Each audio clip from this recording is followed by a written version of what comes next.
like eyes, the black night side, the moon in silver dreams pours down in beams, light out the night.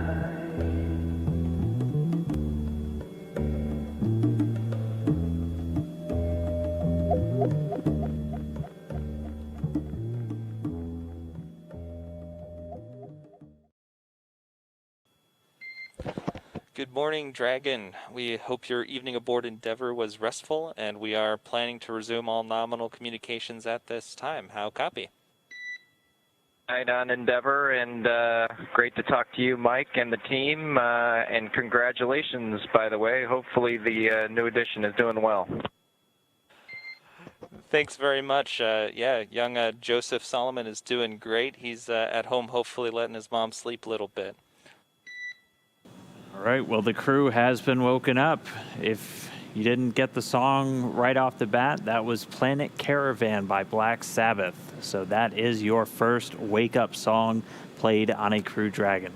Planet Caravan, Black Sabbath. We know from their interviews pre-launch, Bob and Doug, definite fans of 70s, 80s rock, and also into the 90s, which I was like, yeah, guys, thumbs up on that one.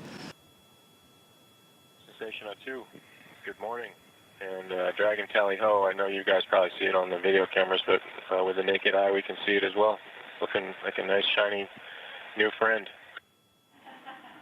And Station on 2, good morning to you as well, and thanks for pointing that out. I hadn't, but I see it now.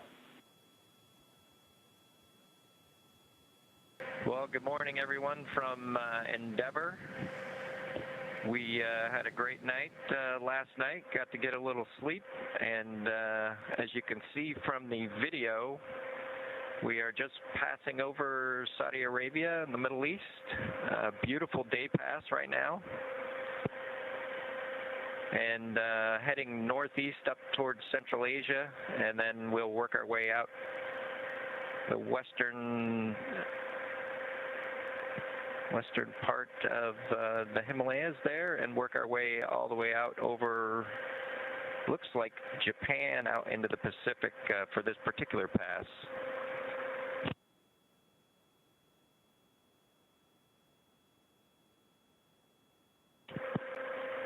If you look closely in the video, you can see just a sliver of moon kind of halfway between the surface of the Earth and the window pane as we're flying at about 17,500 miles an hour around the planet. Getting pretty close to ISS. When we were in the night part of this orbit, we actually got to see ISS out the window, which was pretty neat to see it for the first time on this trip. Bob's panning the camera back now, just kind of taking a look at around the cabin just to see how things look after a crew's lived in Dragon for an evening. We last night, the way things went, we had our normal activation, got out of our suits, had some a little bit of dinner, then reconfigured the cabin for orbit ops. Did a couple other events, including the media event last night, and then we proceeded to get ready for bed, which in space takes a little bit longer than I think on planet Earth. We had to pull out sleeping bags and sleeping clothes and all those kinds of things. Got kind of cleaned up, and then we ended up sleeping just like we are right now, right in our chairs, which was actually a pretty comfortable night's sleep. One of the things we did yesterday was actually manually fly Crew Dragon for the first time, and I want to compliment the team's at Hawthorne. Just a spectacular job with the simulator as the vehicle flew exactly like the simulators out in Hawthorne. So just want to thank the teams that did all the work on that particular training device, as well as all the modeling and the GNC. It really worked out well and was a joy to fly. And I'm guessing it was the first time a space vehicle was flown with a touchscreen before. So we got that going for us. Well, hello, folks. Welcome aboard the Dragon capsule Endeavour. Doug and I had a good night's sleep last night. We were surprised, I think, at how well we actually slept aboard the vehicle. A little bit quieter than Space Shuttle, a little bit more, I guess, environmentally controlled. So we had didn't have CO2 pockets or things like that building up, giving us congestion, which was super awesome. He talked a little bit about the changing and going back and forth between our suits and our sleepwear and the clothes we're in now, and managing all those things. But we've managed to keep the ship pretty tidy at this point as we went through the night's activities and then got into our preparation for today. We did get our suits dried out, get them packed away into the black bags that are stowed in the outboard seats. You can, if you look closely, you can see we've got them strapped in with the regular straps that you'd use for riding into orbit, and then over against kind of that former window location, there is a, you can see Doug's sleep bag there next to his crew notebook, and so that's how we're keeping all of our laundry constrained floating all around today. Doug mentioned the manual flying and how well the simulator matched that. I'll tell you that for the ride uphill on ascent, they just are never able to capture that at the simulator. And so I think Doug and I were talking about all the observations that we had all the way uphill. While it was an exciting ride, I think we got a couple of minor surprises just in terms of the way the vehicle is kind of moving and shaking and taking you into orbit. You can tell that it's fighting against the Earth as it makes its way into space, and that's just something a simulator can never truly simulate. We do have a friend on board with us. We introduced you to Trimmer yesterday when we did our little activity with the camera.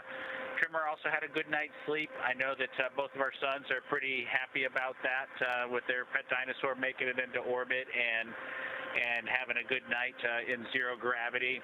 We plan, once we get on board the space station, to reunite Trimmer with Earthy and plan to bring both of them back to Earth. I know that we'll get Trimmer through the safety brief and get all the education that's required so that we'll have a safe operation while we're on board the space station should anything come up that we need to be prepared for. I know that Trimmer's also looking forward to helping us out with EVA preparations, just in case we need to do a spacewalk, and so we're looking forward to that as well. 2 minutes until LOS.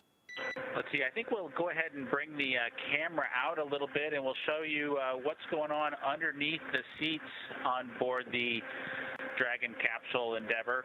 We've got quite a bit of cargo that we'll be taking to the space station. We've got some hard racks as well.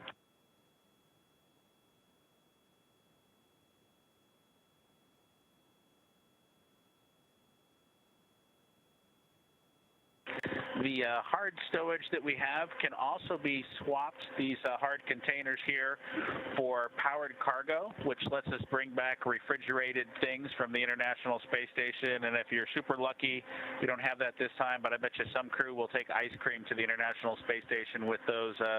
That'll be exciting for those crews to get to have that. We do have some emergency equipment labeled in red, which is nice to have and easy to see, as well as the other stowage bags that we have down here as well.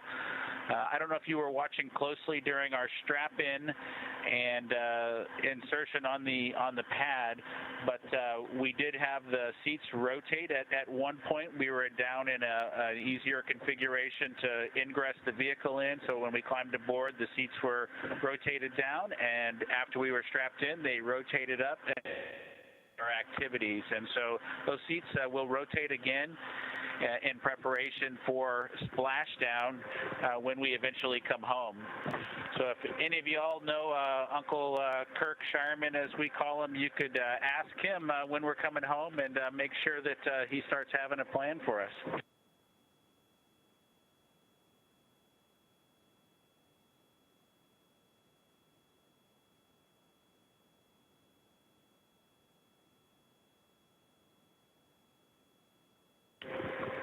Well, we appreciate you having them coming on board again with us on Endeavour, and enjoyed showing you around both inside and out. The next time we'll be on video for you. We'll hopefully be on board Chris Cassidy in just hours. So we appreciate you stopping by and from Endeavour.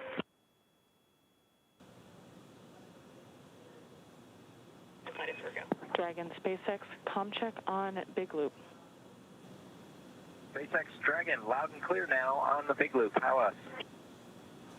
Wonderful to hear. I have you loud and clear as well. Station SpaceX, comm check on Big Loop. SpaceX International Space Station from Expedition 63. Wonderful to hear all of your voices there in Hawthorne. Congratulations and good luck to everybody today.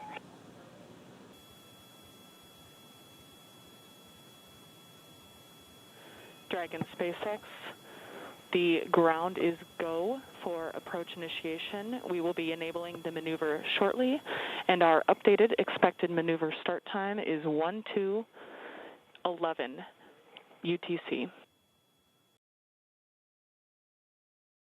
At this point, Dragon now approaching waypoint 0. And really at this point, it's all relative maneuvers, a very slow and steady approach to the station. Of course, that small translational test with Bob and Doug commanding Dragon to do some small manual piloting maneuvers. At this moment, we're less than a mile away from station. Dragon just under 1,200 meters away, continuing to close the gap. Pretty slow rate right now, moving in at only about 1.7 meters per second. We're going to be standing by. There's going to be an internal go-no-go poll about passing waypoint 0. That should be coming up in about 7 minutes. We'll continue to listen in with the teams. We're expecting Dragon's arrival at waypoint 0, which we heard its trajectory has converged on. So that means Dragon pointed in the right direction on its way to that waypoint just 400 meters below the space station. Dragon SpaceX on Big Loop. The ground is go for approach 0. We will be enabling the maneuver shortly. The expected maneuver start time is 12:56 UTC. Reminder that Dragon will nominally continue approach through waypoint 1 toward waypoint 2 without stopping at waypoint 1. Next Dragon on the Big Loop, we copy go, and 12:56. Good copy.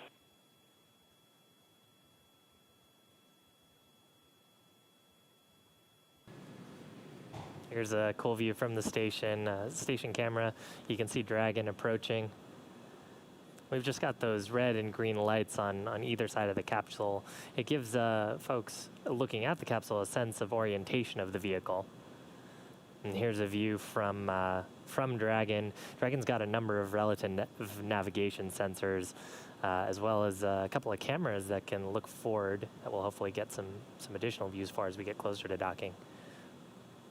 So here's a good view of the space station. Here's a great view from a camera behind Bob and Doug. Bob in the right-hand seat in the pilot seat. Doug in the commander seat, or the CDR seat. They've got a display in front of them that's the forward view. It's got some procedural information on the left-hand side that's telling them criteria that they're looking for. Anything off nominal, they could, of course, step in and issue a command if necessary. And then on the left-hand and right-hand screen were actually their piloting controls. So when the vehicle is in an appropriate state to receive those commands, they can just hop in and use those touch-sensitive gloves, issue commands to the vehicle's attitude control system. Just about 240 meters away from the space station. We're pretty much lined up right in front of it along what we've been calling the V-bar, and you may hear that on comms. There is a very nice shot of the Dragon vehicle from cameras aboard at the space station. You just saw one of the Draco thrusters there firing, just to keep it in that hold attitude, flying right in front of the station. Yeah, we have 2 cameras on the very forward port of Node 2, so right where Dragon's going to be headed following the completion of this manual piloting test. Dragon SpaceX on Big Loop. C2V2 link reconfiguration is complete. The soft capture ring extension is also complete. Dragon copies on the Big Loop. Good ring extension and C2V2 reconfig.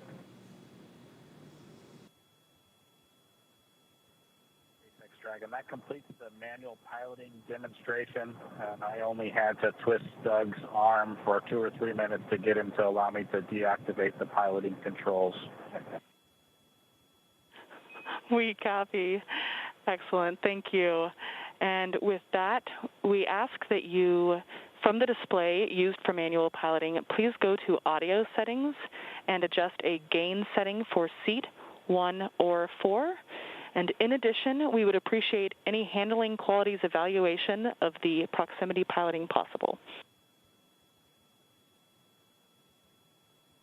We've completed the gain setting adjustment for seat 1, and I'll turn it over to Doug for the handling qualities quick look.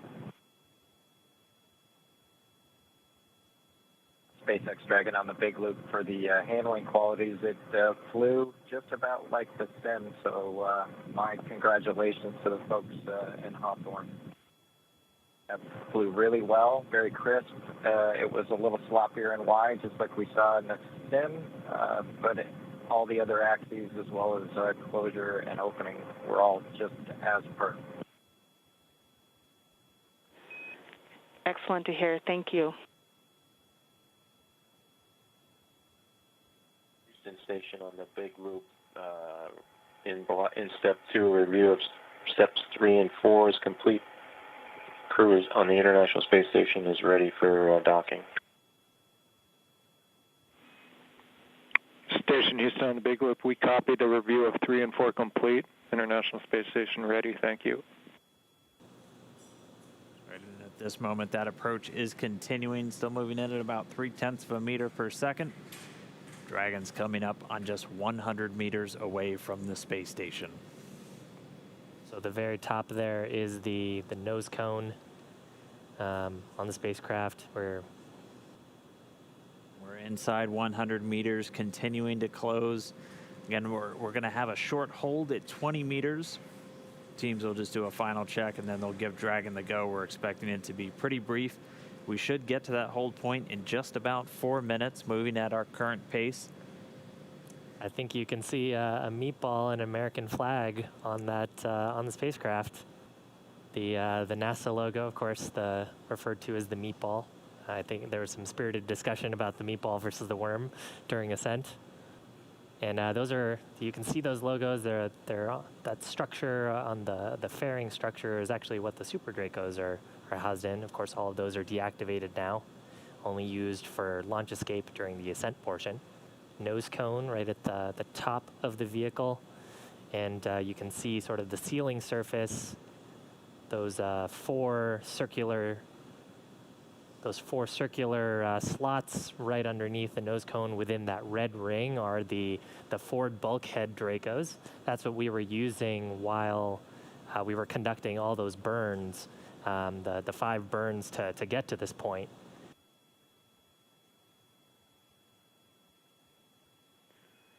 Dragon SpaceX on Big Loop. The ground is go for approach 2. We will be enabling the resume shortly. As a reminder, ensure your visors are closed prior to Dragon's departure from the waypoint. And once Dragon is inside the crew hands-off point, retreat and breakout are not permitted.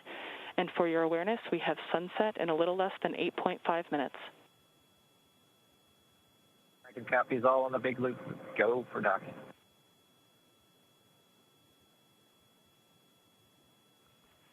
Station Houston on the big loop. Houston and station are now go for docking. Chris, you can monitor per steps 3 and 4. 3 and 4 in 1.104 Crew Dragon approach and retreat monitoring. Copy steps 3 and 4.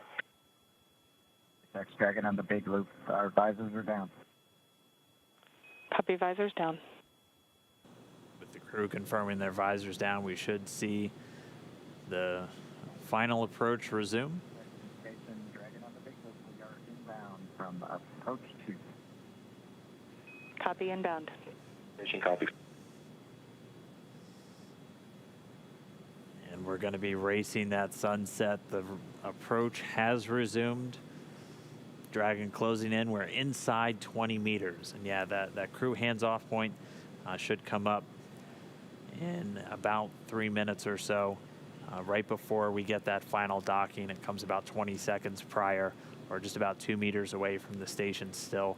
And that's just the crew not issuing any abort commands. At that point, it would be too late, and so any aborts would be executed automatically by Dragon itself.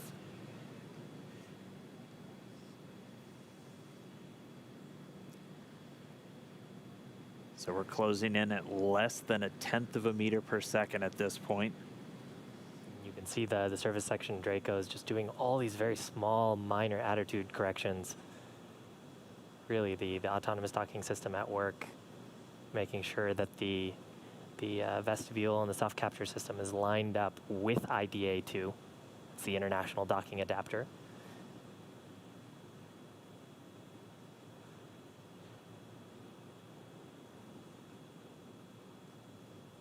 You can see much more clearly there the hinge mechanism for the nose cone.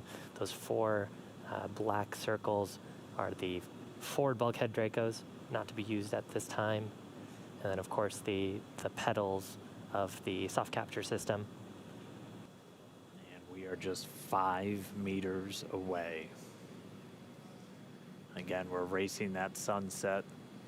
This Dragon continues to close, 4 meters to go. Those shadows of the space station on the vehicle. Yeah, you can actually see the centerline camera pretty clearly there, sort of with the contrast of the sun right now. 3 meters to go.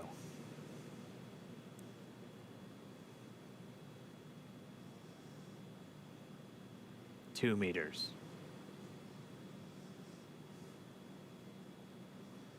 We are inside the hands-off point, the chop, the crew hands-off point. 1 meter to go.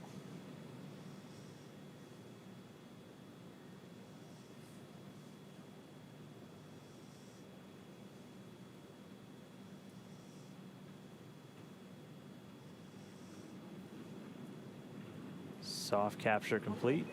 Dragon and SpaceX. Soft capture confirmed. Stand by for retraction and docking.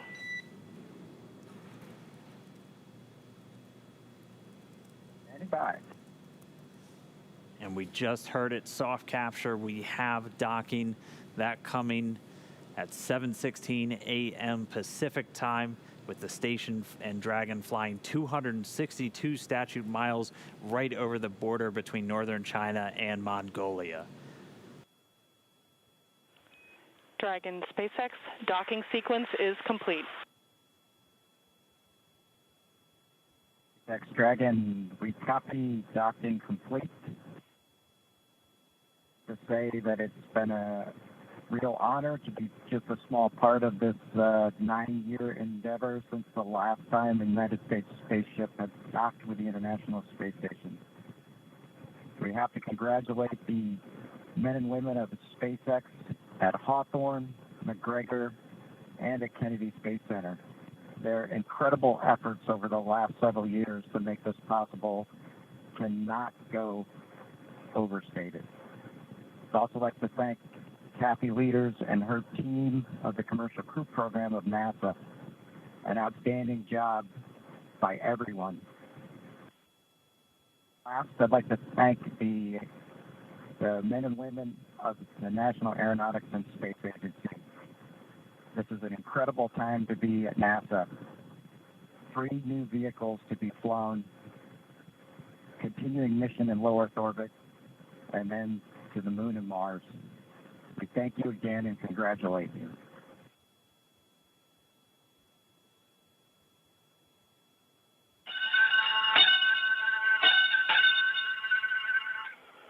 Dragon arriving.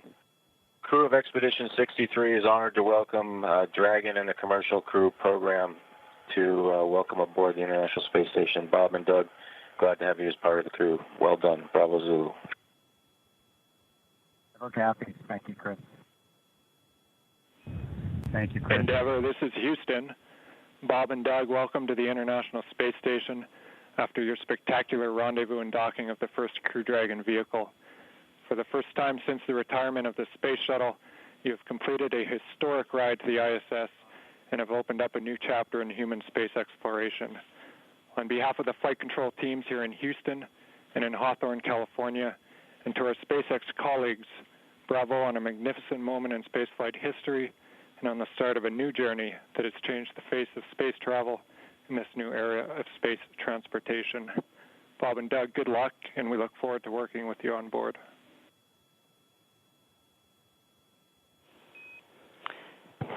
Dragon, SpaceX, Bob and Doug, we here at SpaceX are honored to have been part of ushering in this new era of human spaceflight. On behalf of the SpaceX and NASA partnership, congratulations on a phenomenal accomplishment and welcome to the International Space Station. Well, thank you, Anna. We appreciate all the good words and everyone thanking us, but it truly was a magnificent effort by the entire team, the SpaceX team, the NASA team, and a team across America who was able to pull this off and bring human spaceflight again to our nation. Thanks for everything. Happy to be aboard.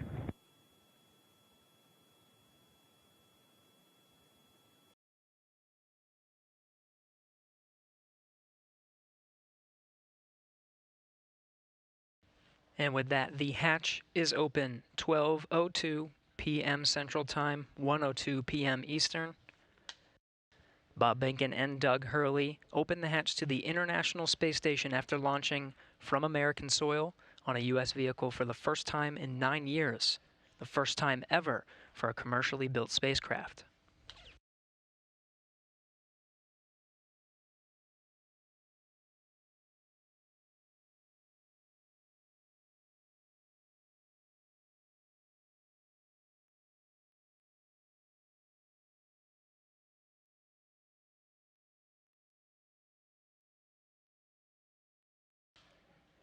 We have Bob Behnken from SpaceX Demo 2 mission entering the International Space Station.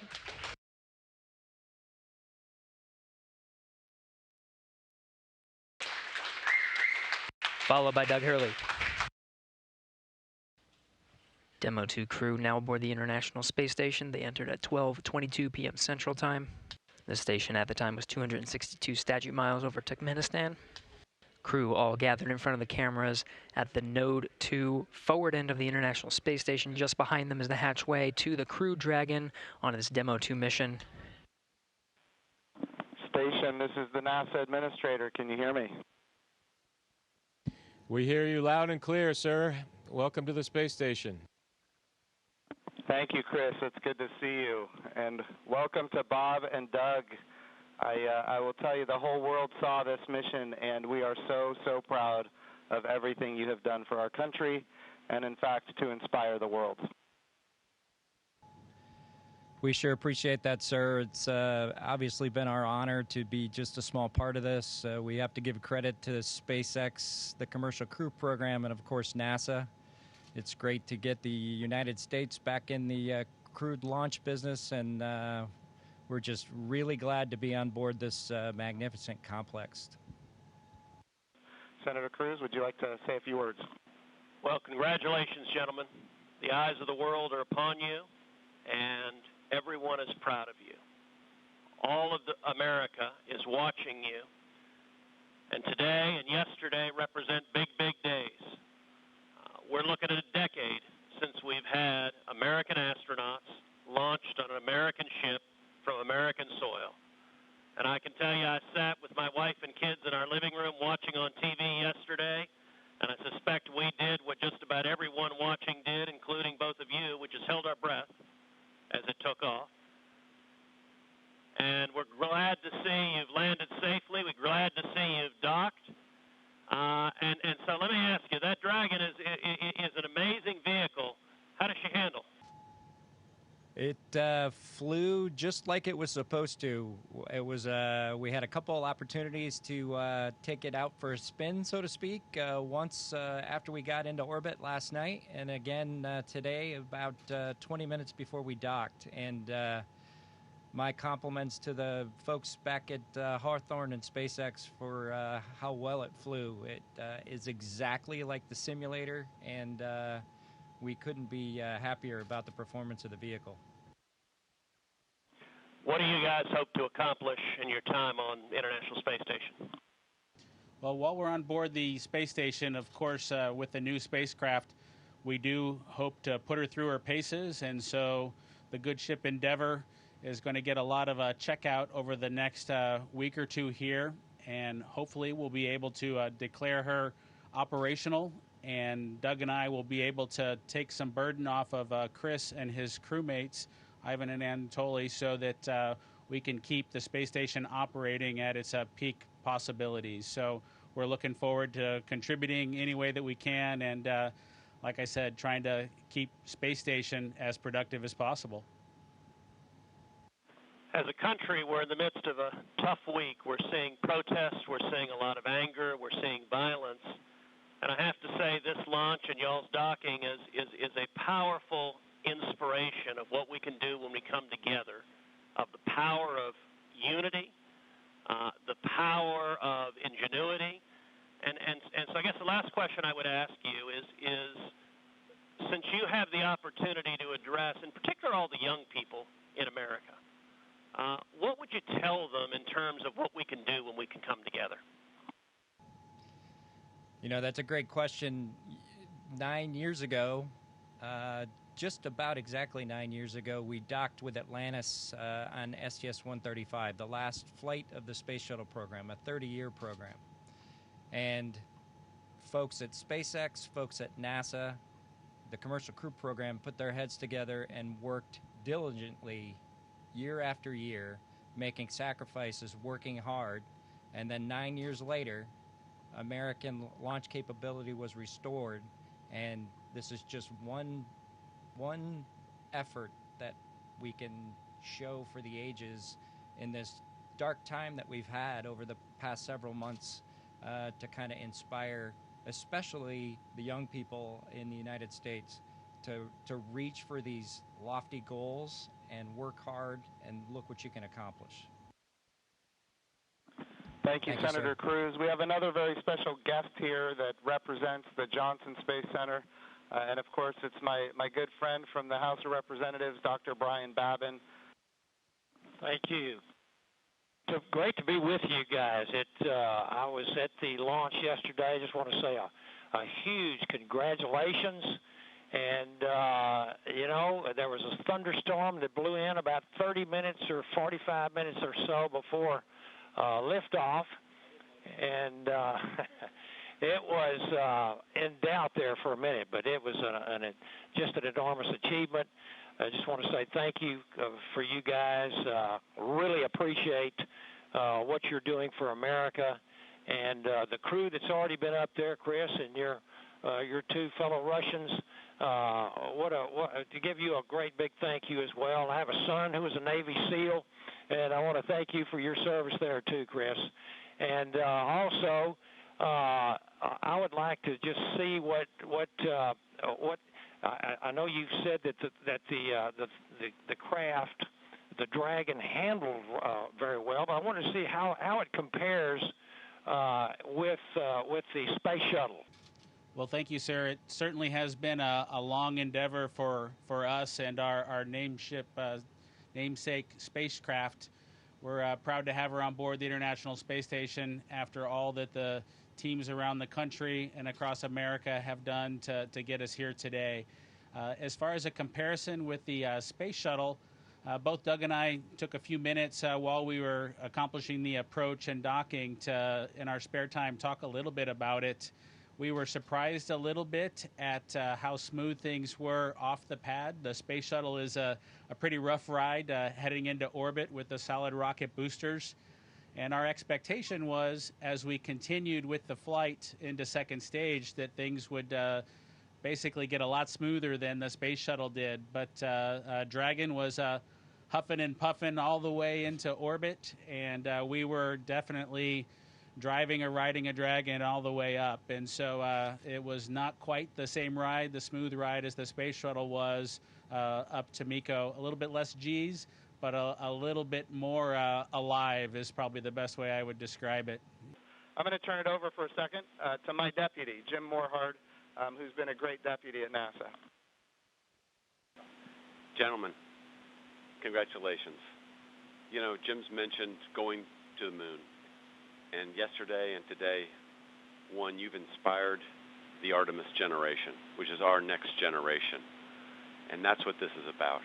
It's really bringing the children that we've got and our grandchildren forward, so they'll be the ones that are going into deep space. This is the dawn of a new era, and we just thank you for being at the beginning of it. Thank you so much. It was absolutely our pleasure, but it's just a huge team effort across the board from SpaceX to NASA that made this all happen. We were just the lucky guys that got to fly the rocket yesterday. I have a question for Chris Cassidy. You know, our crew here decided to be about 3 days late. You got to work them overtime, I presume, now to get them caught up on all the activities that they missed out on. Any plans for them? Well, the day they missed out on was a good one for them to skip. It was Saturday house cleaning, but I took care of it for them. We'll catch up next weekend. But in all seriousness, we've got a few things to take care of tonight. Make sure we're all safe and we know the plan in case something bad happens. And then we're looking forward to some operational stuff later in the month. Maybe we'll get outside and do some spacewalks. And our efforts in these coming weeks will be in that effort. So we're all super excited to have 2 more crewmates to the Expedition 63 team.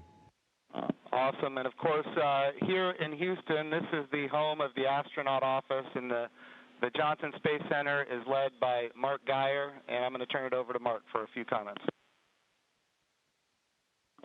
Thank you, Jim. Hey, it's great to see all of you there. Good to see you, Bob and Doug. I know we talked a few days ago. You look a little taller than I remember you. And but I also want to thank Anatoly and Ivan and of course Chris for what you guys have been doing since you all arrived. And I know there's been a ton to do, and you've been really busy, and I appreciate that.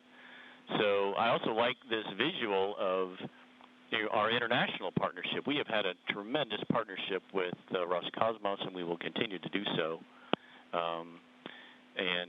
But it is nice to see crew arrive from this side of the space station. So that was pretty cool after 9 years.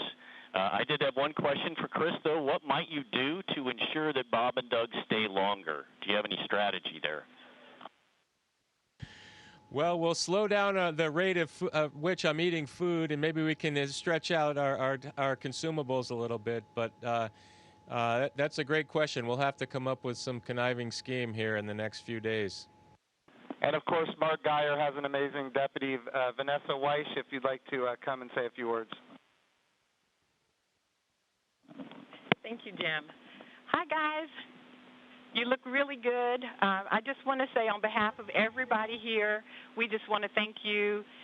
It was an amazing launch, and we love seeing the docking.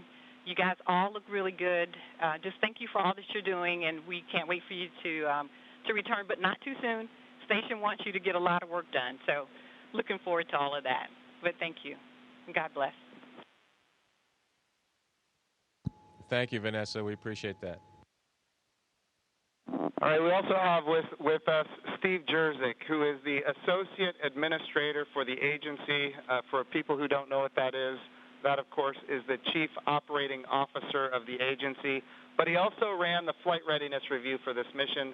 He did really an amazing job, and I can't say enough about his leadership at the agency. Steve, if you'd like to say a few words, ask a few questions. Hey guys, it is just great to see you all on the station. I can't tell you how my adrenaline shut down when you guys opened the hatch. I mean, I've just been on edge ever since yesterday, and the weather cleared. I can't tell you how great it's been to see you on station. It has been a team effort. I felt like the last 2 years I've kind of been part of the team, working through issues, and it's been a heck of a year and a half with Demo 1. And the in-flight abort test, and working through issues like parachutes and the escape system, and I just could not be more proud of the team for getting to this point. It's amazing, and you obviously have been part of that. I really appreciate you all showing up in Washington, D.C. at our reviews, and because the last thing we do at those reviews is look at you all, because you guys are the risk takers, and make sure you're okay with where we are and where we're headed. So I really appreciate that. I really appreciate your active participation in that. And I could not be more, like I said, more proud of the team, and congratulations. And it is awesome to see you guys on station. Well, thank you, sir. We're just proud to be a part of the team that got to bring spaceflight back to the Florida coast. I appreciated the comment earlier that it was nice to see a vehicle come to the forward portion of the space station. But I'll tell you what, that's the only way Doug and I know how to do it. So thanks to the team for providing it to happen our way. We appreciate that. I just want you to know the president came to the launch and the vice president came to the launch. About half the cabinet was at the launch. We had members of Congress and members of the Senate from both sides of the aisle. And this was an amazing moment of unity for the nation. It was an amazing moment for the whole world to look up. In the midst of the coronavirus pandemic and some other challenges, we were able to have this very, very special moment where we could all look at the future and say that things are going to be brighter tomorrow than they are today. And you and the NASA team and the SpaceX team gave us that opportunity, and for that we are so, so grateful. I would also be remiss as the NASA administrator if I didn't promote what comes next. And of course, this is the beginning. We are now launching to low Earth orbit again, but we will soon be going to the moon. We will be going to the moon sustainably with commercial partners and international partners. We're going to use the resources of the moon to learn how to live and work for long periods of time. Ultimately, we're going to take all of that knowledge and we're going to go to Mars. And of course, this time when we go to the moon, we go with a very diverse, highly qualified astronaut corps that includes women, which is why we call the program Artemis, named after the twin sister of Apollo, and she, in Greek mythology, was the goddess of the moon. This is the beginning. There is so much more to come, and I'm glad that our representatives of the Johnson Space Center are here because we're going to be asking them to fund this project. And what an amazing day that you guys have given us.